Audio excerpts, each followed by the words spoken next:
Bueno, cordial saludo para todos los interesados en el siguiente video. Vamos a trabajar los diferentes métodos de mejoramiento de suelos. Mi nombre es Alexander Tilo Abello, ingeniero civil y especialista en geotecnia ambiental. Tenemos un contenido que tiene una introducción, los diferentes métodos de estabilización, unas conclusiones y unas referencias. Cabe destacar que el video que vamos a mostrar a continuación es un video corto que va a tratar de las generalidades de estos temas y algunos proyectos locales. Primero tenemos que definir qué son los métodos de mejoramiento del suelo. Son unas modificaciones de las propiedades físicas y mecánicas del suelo que utilizan procedimientos o técnicas que son físicas y que son químicas.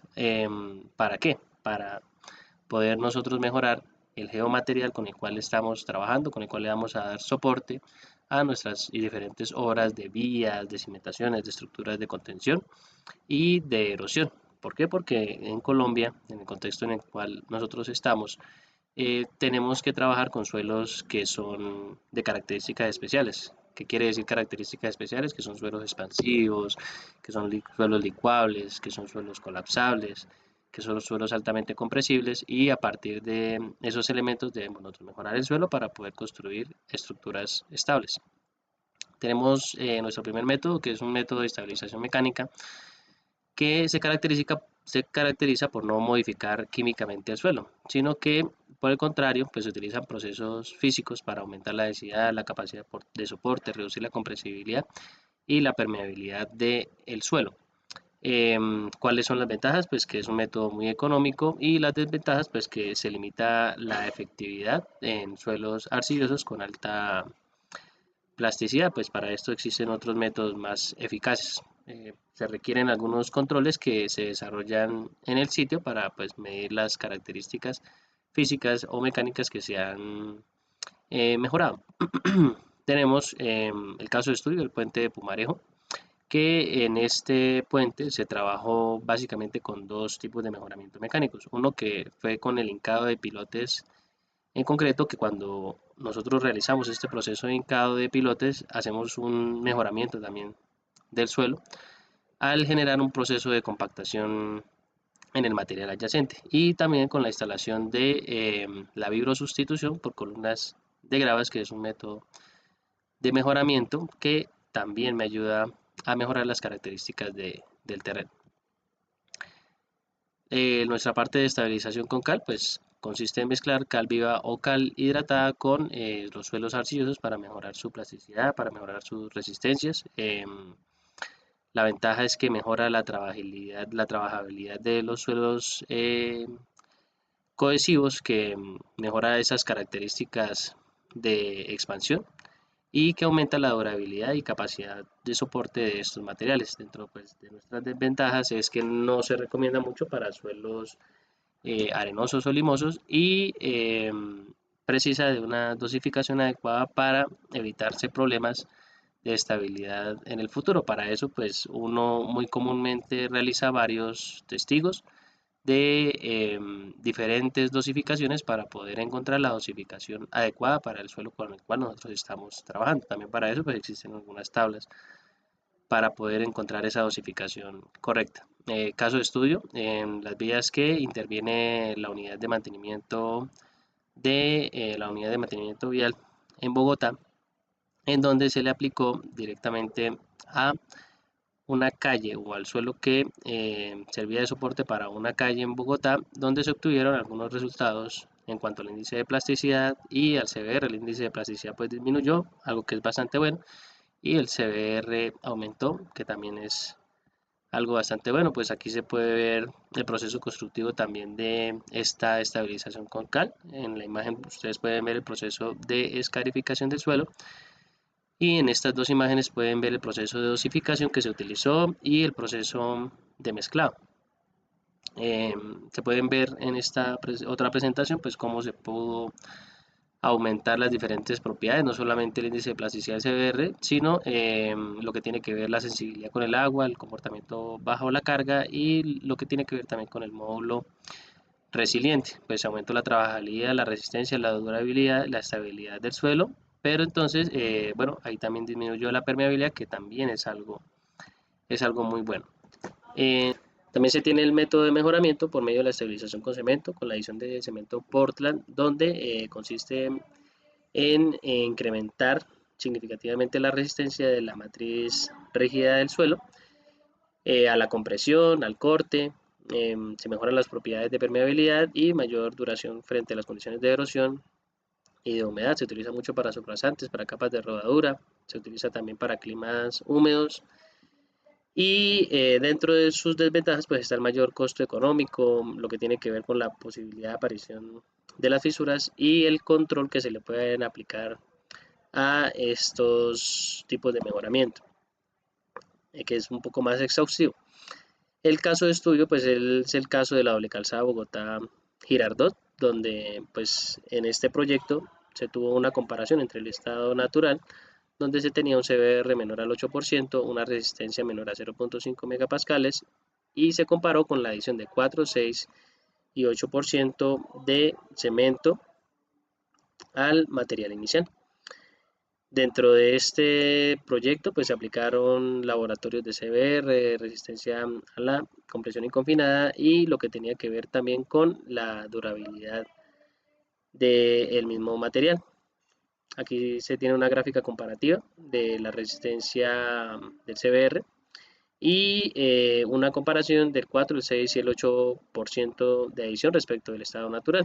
Se ve un avance mucho más significativo en el valor del 4%, ¿listo? Y en el 6% que con el avance que tiene respecto al 8% cuando nosotros adicionamos un 8% de cemento. Esto nos permite a nosotros realizar un análisis técnico-económico para pues viabilizar qué dosificación puede ser la más adecuada para el proyecto en específico. En este caso pues eligió la del 6% por su avance más significativo y su mejora de propiedades que estaban dentro de las condiciones del proyecto. En la estabilización con asfalto, pues básicamente lo mismo que ya hemos explicado, pero con la mezcla con emulsiones asfálticas con cemento asfáltico. Proporciona mucha mayor resistencia a la acción del agua, mayor protección contra la erosión, incremento del módulo resiliente, mejora de la tracción indirecta y control del polvo. ¿Cuáles son las desventajas? Que no es apto para suelos arcillosos, con alta plasticidad y el costo pues depende del precio del asfalto que se tenga actualmente en el mercado. Tenemos el caso de estudio, que son las obras de pavimentación que se generaron en las estaciones de extracción de gas en el departamento de Córdoba por a cargo de la empresa Solminco con el sistema ProRoad y con el producto Prey 16, donde en el proceso constructivo constaba de aplicar este producto, el Prey 16, y mezclarlo directamente con el material del sitio, lo cual pues logró una alta resistencia en promedio de 3 megapascales y en cuestiones ambientales genera muchas ventajas debido a que reduce la parte del transporte y reduce la utilización de materiales de otro sitio. ¿Listo? En este caso, también tenemos la estabilización química con aditivos, que consiste en el uso de diferentes tipos de productos como cloruros, lignosulfonatos, polímeros, resinas y enzimas para modificar las propiedades físicas y químicas del suelo.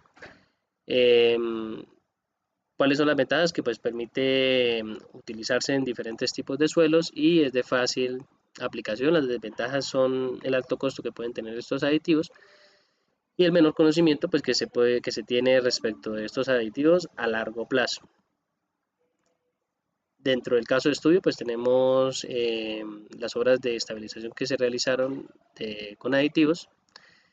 En Guadua, Cundinamarca, el aditivo que se utilizó es Terrasign y se ve una mejora del CBR, una mejora de la expansión, en este caso se redujo la expansión, eso quiere decir que mejoró, y un aumento de la compresión inconfinada utilizando pues este tipo de estabilización química.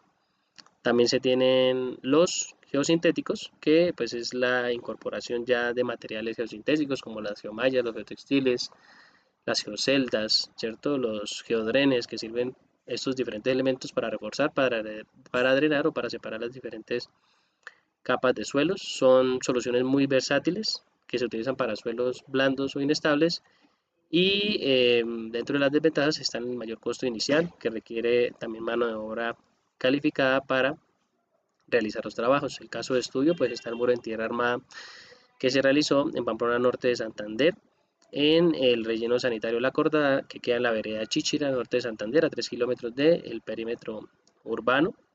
Fueron dos fases de muros en tierra armada, que la idea era aumentar la capacidad, se generó un nuevo vaso de disposición de residuos sólidos optimizado, se mejoró la estabilidad de la contención de estos residuos y se aumentó significativamente la vida útil del relleno sanitario La Cortada en el municipio de Pamplona Norte de Santander. Aquí pues se pueden ver los diferentes tipos de geosintéticos que se aplicaron. Podemos ver nosotros el geotextil NT 2000, podemos ver los geodrenes y podemos ver en la imagen inferior derecha al fondo lo que son algunas geomembranas que pues más adelante se utilizarían para servir como base a el vaso de esta celda sanitaria que iría a contener, impermeabilizar los residuos del suelo natural para que evitar el proceso de contaminación de estos elementos. Dentro de nuestras conclusiones de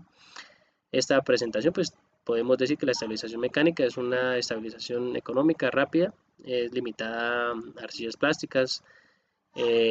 Cuando se utiliza cal es ideal para suelos arcillosos y expansivos y mejora significativamente la plasticidad. En cuanto al cemento, pues proporciona una alta durabilidad, pero entonces presenta mayor costo, riesgo de fisuras, y con el asfalto pues es un excelente tipo de mejoramiento de suelo para garantizar condiciones de impermeabilización y no es apto para suelos plásticos. Cuando nosotros vamos a realizar un proceso de estabilización depende de varios criterios, entre eso el tipo de suelo, las propiedades que yo voy a mejorar y las condiciones ambientales y de drenaje. Dentro de las referencias pues se encuentran acá los proyectos que se utilizaron y muchas gracias por ver mi presentación.